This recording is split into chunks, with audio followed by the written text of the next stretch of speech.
నమస్తే, welcome to our channel. Tamil Nadu ముఖ్యమంత్రి ఒక కొత్త నిర్ణయం తీసుకున్నారు. అవినీతి అధికారులను పట్టిస్తే ఏకంగా ₹1,00,000 బహుమతి ఇస్తామంటూ ఆయన ప్రకటించారు. మరి ఈ అంశాన్ని ఏ విధంగా చూడాలి? మరి అధికారులు చూసుకున్నట్లయితే అటు ప్రజలకు కానివ్వండి, ఇటు ప్రజా ప్రతినిధులకు కానివ్వండి సమన్వయకర్తలుగా ఉంటారు. కానీ ఈ రోజుల్లో చూసుకున్నట్లయితే అవినీతి భారీగా పెరిగిపోయింది. మరి ఈ డెసిషన్ అవినీతిని నిర్మూలిస్తుందా? తెలుసుకునే ప్రయత్నం చేద్దాం. దీన్ని విశ్లేషించడానికి మనతో పాటుగా ఉన్నారు AP ఖమ్మ corporation director Adusumilli Srinivas గారు. నమస్తే. నమస్కారం. సార్, ప్రస్తుత రోజుల్లో అవినీతి ఎక్కడ జరిగింది, ఎవరు చేశారని చూసుకున్నట్లయితే ఎక్కువగా అధికారుల ప్రమేయం ఉంది. సో మరి దీన్ని నిర్మూలించడానికే ఎవరైనా అవినీతికి పాల్పడితే అధికారులు అది 1000 అడిగినా సరే మీకు పట్టిస్తే ₹1,00,000 బహుమతి అంటూ టీవీకే అధినేత తమిళనాడు ముఖ్యమంత్రి విజయ్ ప్రకటించారు. అసలు దీన్ని ఏ విధంగా చూడాలి? అదే విధంగా ఒక తమిళనాడులోనే కాకుండా మిగతా రాష్ట్రాల్లో కూడా ఇటువంటి నిర్ణయాలు తీసుకుంటే ఈ అవినీతి తగ్గుతుందంటారా? ఎలా చూడాలంటారు? అంటే ఇప్పుడు అవినీతి అంటే లంచం డిమాండ్ చేసి మీకు ఎంత డబ్బు ఇస్తేనే నేను ఈ పని చేస్తాను అంటామని లంచం అంటారు. మరి మీరు మాకు ఓటేస్తే మీకు ఎంత ఇస్తామంటాం కూడా లంచమే కదా. కాబట్టి అవినీతి అనేటువంటిది ఇవాళ పెద్ద సమస్య కాదండి, అసలు ఇష్యూయే కాదు. ఎందుకంటే సాధారణ పౌరుడి నుంచి అత్యున్నత స్థాయిలో ఉన్న వ్యక్తుల వరకు కూడా అవినీతి మరక లేకుండా ఎవరు ఉండట్లేదు. చాలా అరుదుగా గుమ్మడి నరసయ్య గారు ఇలాంటి వాళ్ళు కొద్దిగా ఉంటారు. అక్కడక్కడ అలాగా కాగడా పెట్టి పెద్ద ఫోకస్ లైట్లు, చర్చ్ లైట్లు పెట్టి వెతికితే కూడా దొరకరు. చేత మనం కూడా ప్రతి వాళ్ళు కూడా అవినీతి ప్రత్యక్షంగానో పరోక్షంగానో అవినీతిని ఎంకరేజ్ చేయటమో లేకపోతే అవినీతికి పాల్పడటమో చేస్తున్నాం. కాబట్టి చాలా అవివేకమైన నిర్ణయం అది. మీరు పట్టిస్తే లక్షిస్తానంటే ఆల్రెడీ ఆ ప్రోత్సాహాలు ఎప్పుడో ఉన్నాయండి. ఐటీ డిపార్ట్మెంట్కి ఇన్ఫర్మేషన్ ఇస్తే ఏదన్నా అక్రమ సంపాదన ఉన్న వాళ్ళ ఇన్ఫర్మేషన్ వాళ్ళు అందులో ఎంత పర్సంటేజ్ అని ఇస్తారు. అవినీతి గురించి సంబంధించిన ఇన్ఫర్మేషన్ పక్క ఆధారాలతో ప్రూవ్ చేస్తే కూడా డెఫినెట్గా దానికి కూడా పారితోషికం ఇస్తారు. కాబట్టి అది పెద్ద ఇష్యూ కాదు, అది పెద్ద ఇన్నోవేటివ్గా కొత్తగా తీసుకున్న నిర్ణయం కాదు, పెద్ద హడావుడి చేయాల్సిన అవసరం లేదు. ఏంటంటే ఏదో కొత్తగా వచ్చాడు, ఏదో అనిపించుకోవాలి కాబట్టి కొంచెం సినిమా నుంచి వచ్చాడు కాబట్టి ఆ స్క్రిప్ట్లు గిఫ్ట్లు అన్నీ చూసిన దాని మీద అనిపిస్తుంది. ప్రజా జీవితం వేరు, పరిపాలన వేరు, సినిమాలు వేరు, వాస్తవం వేరు. కాబట్టి కుర్రాడు కదా, కొన్నాళ్ళు కొత్తగా కుర్రాడు అంటే 50,000 దాటినా కూడా కొత్త కాబట్టి రాజకీయాలకి కొన్నాళ్ళు అలవాటు పడాలి. ఈ డ్రామాటిక్గాను సినిమాటిక్గాను ఇలాంటి వ్యవహారాలన్నీ అతనికి వాస్తవం కళ్ళ ముందుకు వచ్చేటప్పటికి బొమ్మ తేడా వస్తుంది. సార్, అసలు మీరు అవినీతి అనేది ఇష్యూ కాదంటున్నారు. కాకపోతే ఇక్కడ చూసుకున్నట్లయితే మాక్సిమం అవినీతి చేస్తుందంటే అధికారులే ఉన్నారు. కానీ ఇది మరి ప్రజా డబ్బులనే కదా, ప్రజాధనాన్నే కదా వాళ్ళు దోచుకుంటుంది. దానికి ఎలా చెక్ పెట్టాలంటారు? ప్రజాధనాన్ని ఎవరు దోచుకుంటలేదండి. మనం ఒక్క అధికారులమే పడకూడదు, అధికారులు కూడా దోచుకుంటారు.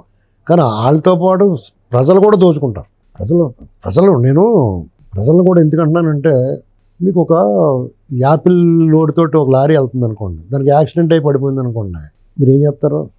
అయ్యో పాపం అని అతను సాయం చేస్తారా, గబగబా సంచులన్నీ ఎత్తుకెళ్ళిపోతారా? దాన్ని ఏమంటారు? ఇక్కడ అంచేత మనం కొన్ని హక్కులు కోల్పోతామండి. మన స్వభావం రీత్యా మన బిహేవియర్ వల్ల అయ్యో పాపం అనుకునే వాళ్ళు ఉంటారు. పాపం అతనికి సాయం చేయాలి, అతను నష్టపోయాడు అనుకునే వాళ్ళు ఉంటారు. కానీ చాలామంది ఒప్పుపోతూ ఉంటారు. ఇది చెట్టు ముందా విత్తు ముందా అన్నట్టు అవినీతి అనేటువంటి సర్వత్రా అదొక అంటురోగంలో వ్యాపించేసింది. దానికి నివారణ లేదు, చికిత్స లేదు, నివారణ మాత్రమే. నివారణ చర్యలు ఎప్పుడూ అడుగంటిపోయినాయి. ఎందుకంటే అధికారులు డెఫినెట్గా మొదట్లో అధికారులు చాలా స్ట్రిక్ట్గా ఉండేవారు. కింద స్థాయిలో ఉద్యోగులు చిన్న లంచాలకు అలవాటు పడి ఉండేవారు. ఇప్పటి నుంచి కాదు, ఎప్పటి నుంచో ఉంది ఇది. అయితే రాజకీయ నాయకుల తాలూకు ఆడంబరం, అతిశయం, ఆ సంపద పోగేసుకోవడం, వాళ్ళ అవినీతి చూసిన తర్వాత అధికారులు కూడా చెవుల మీదల్ని ఐఏఎస్లు ఐపీఎస్లు ఇదివరకు అవినీతి ఆరోపణలు లేవు వాళ్ళకి. ఇటీవల కాలంలో రాజకీయ నాయకులు కానీ ఎక్కువైపోయారు. కారణం ఏంటి? రాజకీయ నాయకులకు ప్రతి 5 ఏళ్ళకి ఒక పరీక్ష ఉంటుంది, కానీ అధికారులకు ఆ పరీక్ష ఉండదు.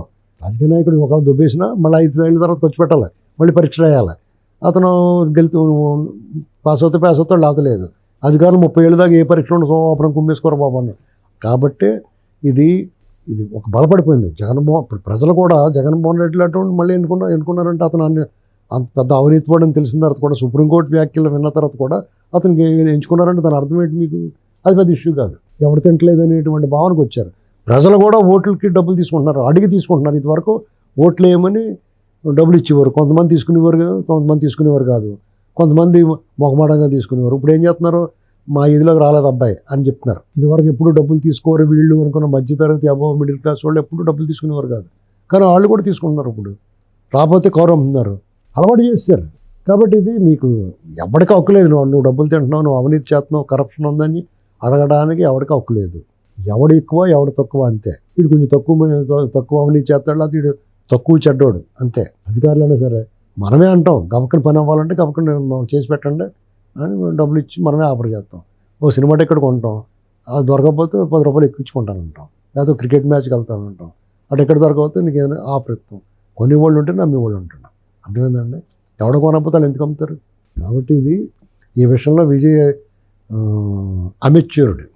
ఈ విషయంలో అతను దీనికంటే కూడా అతను ఏం ఆలోచించాలంటే వాస్తవానికి వచ్చేయాలి. అతను కొత్తగా పోయేది కొండ, వస్తే కొండ పోతే వెంటికిలాగానే అది దిగాడు. అతను అనుకోకుండా కొండ వచ్చింది. అతనికి పూర్తి స్థాయి మెజారిటీ రాకుండా ఆల్రెడీ మద్దతు ఇచ్చారు, నిలబడ్డాడు. దాన్ని అది అన్నాళ్ళుగా స్టాలిన్ గారు అన్నట్టు అది ఎన్నాళ్ళు ఉంటుందో తెలియదు ఎవరికని.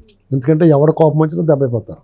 ఎవడ అసమ్మతి చేసినా లేకపోతే దాని మీద విశ్వాస పరీక్ష పెట్టినా దెబ్బైపోతాడు. కాబట్టి ఇక ఏమైతేనో ముఖ్యమంత్రి అయిపోయాడు కదా, మాజీ ముఖ్యమంత్రి అనిపించుకున్నాడు. అతని లక్ష్యం నెరవేరింది. పరిపాలన చేసి మంచి పేరు తెచ్చుకుని తిరిగి ముఖ్యమంత్రి అవ్వటం అనేటువంటిది భవిష్యత్తు నిర్ణయించాలి. అతని విధానాలు ఇలాంటి అవివేకమైన చర్యలు చూస్తే దాన్ని నవ్వుకుంటారు తప్ప అదేదో పెద్ద గొప్ప విషయంగా ఒకే ఒక్కటి సినిమాలో శంకర డైరెక్షన్ లాగా అనుకోరండి. ఏమని అతను చేయాల్సినవి చాలా ఉంటాయి. ముందు అనేక సవాళ్ళు ఉంటాయి, వ్యాఖ్యానాలు ఉంటాయి, జాగ్రత్తగా చూసి చేయాలి. సమాజంలో అందరూ ఉంటారు. కొందరు వాళ్ళుగా మిగిలితే దెబ్బైపోతారు. కొంతమంది ఏం ఆలోచిస్తారో కొందరు వాళ్ళుగా ఉందాం, కొందరిని కన్సల్టేట్ చేసుకుందాం అనుకుంటారు జగన్మోహన్ రెడ్డి లాగా. అది భవిష్యత్తులో మొన్న తగిలిన దెబ్బలాడి దెబ్బతవుతుంది. మిగతా వాళ్ళందరూ ఏకమైపోతారు. అది గుర్తుపెట్టుకోవాలి. మరో అంశంతో మళ్ళీ కలుద్దాం. Thank you sir.